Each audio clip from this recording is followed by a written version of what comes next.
구독과 좋아요, 알림 설정 부탁드리겠습니다.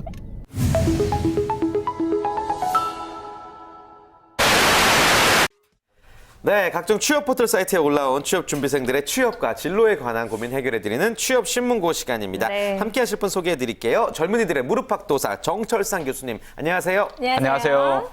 여러분들의 취업, 진로, 고민을 모두 쏘아드릴 커리어 코치 정철상입니다. 네, 반갑습니다. 아, 예. 네. 오늘 좀 약했는데요. 좀 약했죠? 이 마이크 떨어질 줄 알고 제가 제대로 쏘아야 되는데 농구 버전 3점 슛 버전 실패군요. 감사합니다. 네.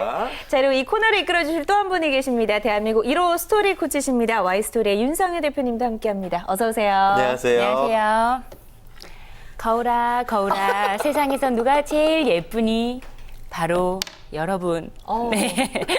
여러분, 가장 예쁜 여러분을 찾아드리겠습니다. 네, 스토리 코치 윤성입니다. 웃지 마세요. 소품도 준비해 오셨네요. 야, 오늘은 자기소개 윤성희 대표님이 이겼어요. 제가 보니까 소품 들고 갈 때 내가 질 줄 알았어요. 알겠습니다. 자, 그리고 네. 이분은 어떻게 자기소개를 해주실까요? 우리 강규리 캐스터도 함께합니다. 안녕하세요. 저 너무 힘들어요. 네, 안녕하세요. 강주리입니다. 저도 급조해서 한번 해보도록 하겠습니다. 네. 거울아, 거울아, 어떤 프로그램이 가장 재밌니? 바로 수요일에 잡매거진이 아닐까 합니다. 오, 괜찮은데요. 즉석에서 한번 치고 괜찮나요? 네. 좋았어요. 앞으로도 열심히 해서 조명 반사돼서 눈 멎이는 줄 알았어요. 죄송합니다. 급했어요, 마음이. 네, 아, 좋아요, 좋습니다. 좋아요. 늘 예. 이렇게 또 시작을 아주 기분 좋게 해주시는 세 분과 함께 또 네. 오늘은 어떤 고민을 해결해 볼지 궁금해지네요. 자, 네. 오늘의 고민글 강규리 캐스터가 소개해 주실까요? 네, 오늘의 고민 글입니다. 27살 여성, 지방대 공대생이 문제일까요? 안녕하세요. 모 대학교 건설환경공학부를 졸업한 27살 여성입니다. 저는 모 대기업 파견직이라는 제도로 2년 동안 일을 했습니다. 설계 업무로 지원을 했고 실제 제가 했던 일은 자재 정리 관리였으며 그 프로그램도 해당 대기업에서만 쓰는 일이었습니다. 저에게는 몇 가지 고민이 있는데요. 첫 번째 고민은 대기업 파견직으로 근무할 때 연봉 2,700만 원에서 3,300만 원으로 오를 수 있었는데 포기하고 나왔다는 사실입니다. 두 번째는 재취업인데요. 일하면서 보람을 느끼지 못했던 것 같습니다. 재취업 준비를 하며 토익 공부와 토익 스피킹을 준비했는데 서류를 넣는 곳에서 다 떨어지고 있습니다. 얼마 전 컨설턴트에게 자기소개서를 보여드렸는데 100점 중 10점짜리 자기소개서라는 말을 들었습니다. 27살 여성 지방 공대생이란 타이틀과 계약직 근무가 문제가 되는 걸까요? 라고 고민을 남겨주셨습니다. 네. 자, 이렇게 고민 상담자의 사연을 한번 들어봤습니다. 일단 대기업 파견직을 다니다가 현재는 재취업을 준비 중인 상황인 것 같은데요. 일단 첫 번째 자신의 결단에 대해서 지금 약간 미련이 좀 남은 것 같다는 생각이 네. 듭니다. 잘한 건지 아닌지. 네. 예. 직장을 그만둔 것 그 자체는 잘했다 못했다 말하기 어려운 측면이 있는데요. 네. 그런데 이제 직장을 다니는 동안 조금 준비를 하셨어야 하지 않을까 이런 생각이 들었었습니다. 네. 계약직으로 이제 출발한 것이 잘못되지 않을까, 또는 여러분들 파견직으로 출발한 것이 잘못되지 않을까, 이렇게 고민하는 청춘들이 되게 많습니다. 근데 더 중요한 것은 그동안에 그렇다라면 더 절박하게 무언가를 준비를 해야 되는데 세월만 보내는 경우가 많기 때문에 조금 더 냉정하게 자신의 현실을 인식해야 될 필요가 먼저 있지 않을까, 이런 생각이 듭니다. 네. 그래요. 그리고 또 이분이 약간 조금 힘들어했던 게 예. 본인은 설계 업무를 지원했는데 자재 정리와 관리 직무를 맡았대요. 네. 이런 일이 종종 있죠. 네, 많이 있죠. 예. 뭐 인사 업무를 지원했는데 영업팀으로 바뀐다라든지 네. 아니면 일을 하고 있다가도 전혀 다른 부서로 배치를 받는다든지 하는 일은 아주 많이 있습니다. 네. 그럴 때는 좀 어떤 마음가짐으로 해야 될까요? 그냥 다 참아야 되는 건가요? 아니요, 저는 이럴 네. 것 같아요. 와, 재밌겠다. 오히려. 네, 아니 내가 해보지 못한 것을 돈을 주고도 경험할 수 없을 수도 있는데 이걸 돈을 받으면서 오히려 일을 한다라고 생각을 하는 것도 좋을 것 같아요. 왜냐하면 어차피 내가 원했다라고 하는 업무도 경험을 해보고 원했을 가능성이 좀 적거든요. 인턴을 해보거나 이러지 않은 이상. 그런데 그것이 정확하지 않은 상태에서는 정말 열심히 관찰해서 진짜 원하는 걸 찾아가는 길이라고 생각하는 건 어떨까 생각이 들고요. 네. 직무를 그거를 내가 좀 좋은 진로를 선택하고 좀 성공적인 삶을 살기 위해서 필요한 역량 중에 하나가 정말 관찰력이라는 역량이 있는데 그걸 직접 그 속에 들어가서 관찰할 수 있다라는 아주 좋은 장점이 있지 않을까. 네, 그렇겠죠. 정말 생각을 바꾸니까 이렇게 또 달라질 수 있구나라는 생각이 드네요. 네. 네, 저는 좀 듣다 보니까 두 가지가 궁금해지는데요. 이렇게 이직률이 높으면 높을수록 회사 내부의 손실도 있고 또 그 구직자 스스로도 굉장히 큰 손해가 있을 것 같거든요. 그렇기 때문에 최대한 이직률을 낮출 수 있는 방법이 궁금하고요. 또 한 가지는 아까 전에 말씀하셨듯이 근무하는 도중에 조금 더 독하게 먹고 준비를 했어야 된다고 했지만 네. 이미 시간은 지났어요. 네. 그럼 그거를 나중에 깨달았지만 그 다음에 깨달은 다음에 어떻게 해야 될까요? 그 부분 되게 궁금했거든요. 아, 어렵다. 아, 이분 한 번에 하나밖에 못 하시는데 나중에 두 가지 질문을 지금. 예. 네, 뭐 항상 우리가 깨닫는 게 중요하지만 네.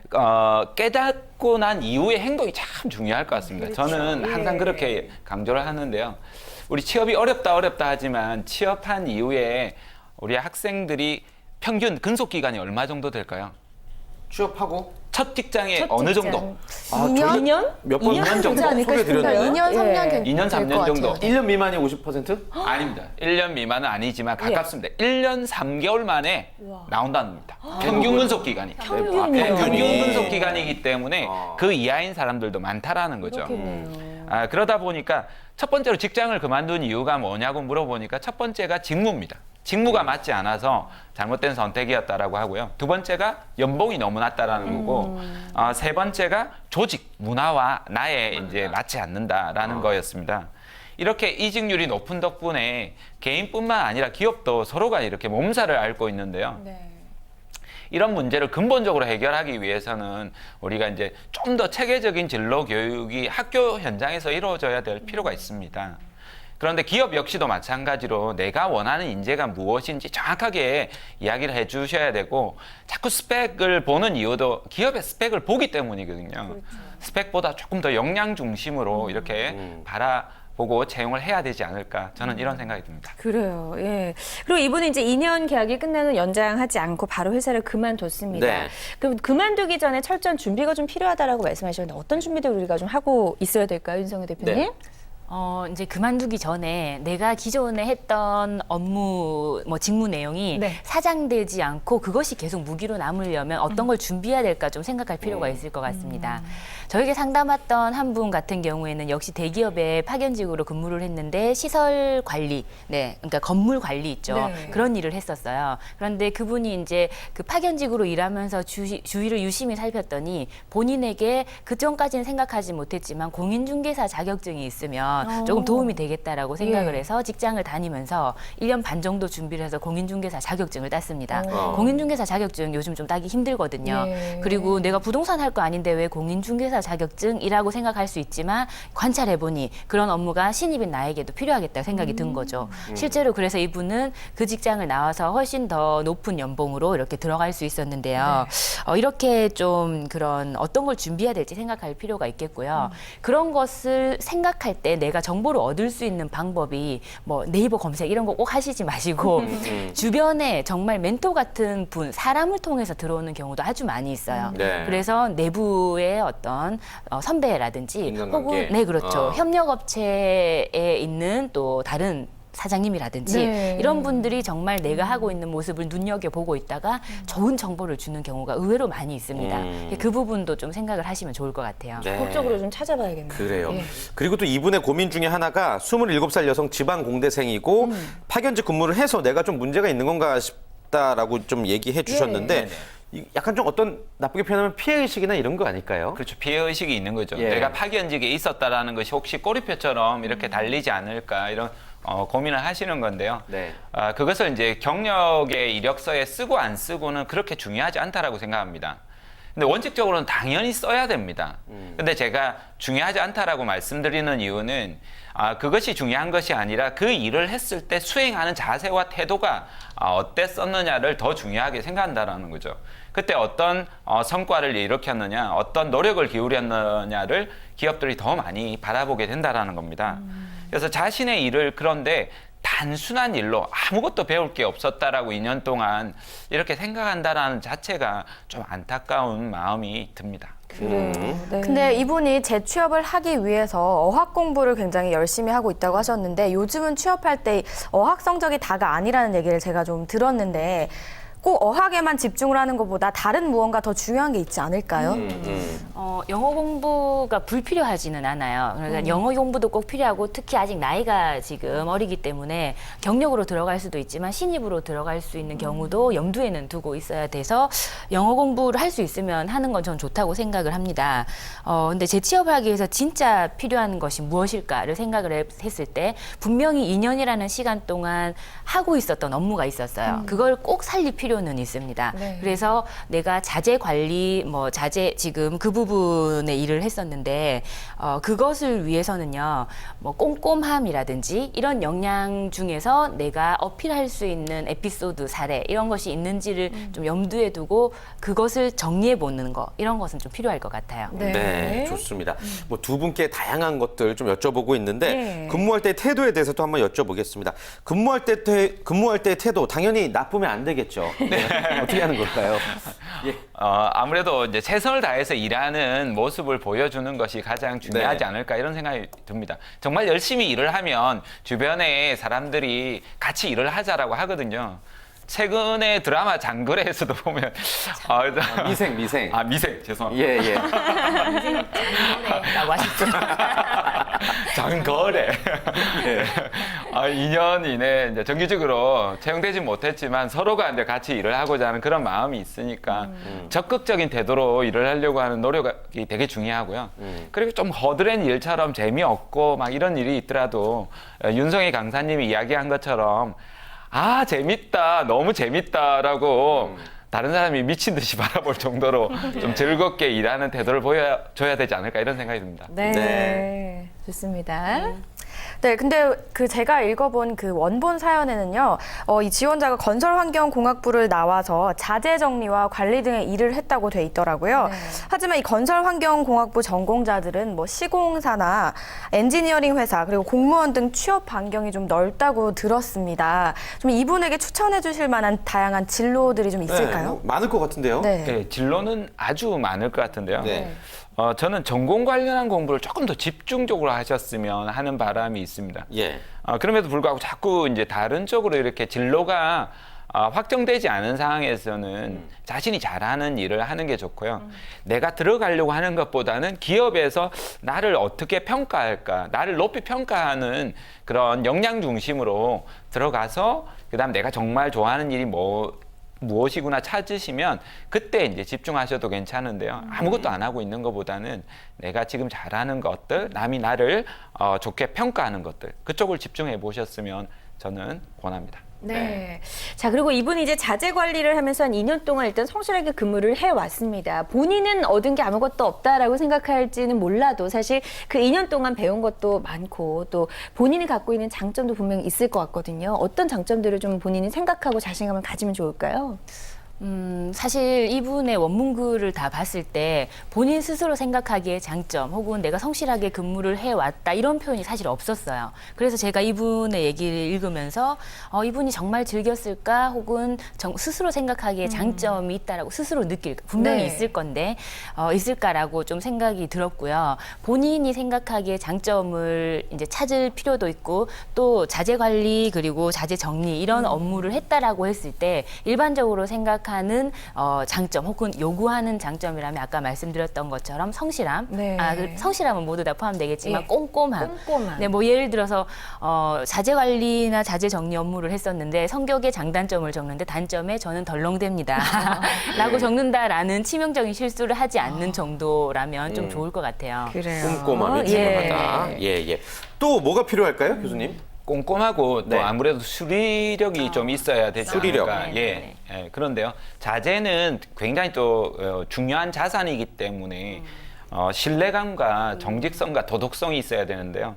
그래서 이제 내가 어려웠던 상황에서도 원칙을 지켰었던 그런 에피소드나 사례를 적절하게 언급하시면 좋은 평가를 받지 않을까 이런 생각이 듭니다. 네. 저기 얘기 조금 더 덧붙이면 네. 자재관리 정리, 신입일 때는 관리 정리 정도까지만 하지만 보통 자재관리 정리를 하는 것이 조금 더 나아가면 경력이 되면서 구매 쪽으로 많이 넘어가거든요. 네. 그래서 예. 구매라는 부분 할 때 대기업일수록 어떤 좀 이렇게 구매를 하면서 내가 책임지고 뭔가 신뢰감 있게 일종의 뇌물 같은 거 많이 받지 않고 정말 책임지고 할 수 있겠는지라는 부분도 많이 요구를 하는 것 같아요. 네. 그래서 교수님께서 말씀하신 부분도 중요한 것 같아요. 네. 네, 정말 다양한 역량이 필요한 것 같은데요. 입사 후엔 다양한 역량이 중요하지만 그전에는 자기소개서도 굉장히 또 중요할 것 같다는 생각이 들거든요.